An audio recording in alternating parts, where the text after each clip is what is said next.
Hai semua, jom bayar cukai. Langkah pertama, hampa search je Google bayar cukai MBSP.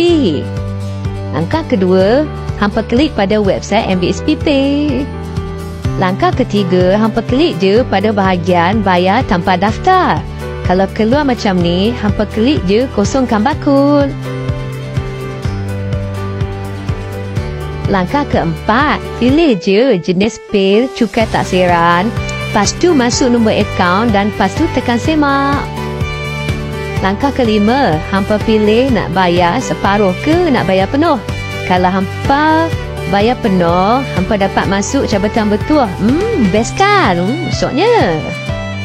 Langkah keenam, lepas hampa dah pilih jenis bayaran tu, hampa tekan je check out. Langkah ketujuh, klik je proceed untuk bayar guna kad bank. Langkah ke-8, hampa tekan je bayar lepas hampa semak butiran bayaran hampa.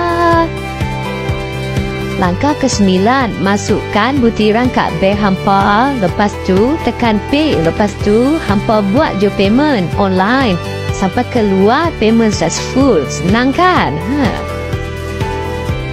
Ni yang last. Langkah ke-10, hampa cetak je resit pembayaran hampa.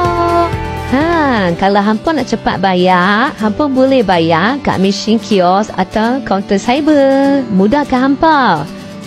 Ni ada lagi nak pesan kat hampa. Tarikh last adalah bayar cukai pada 29 Februari 2024. Terima kasih.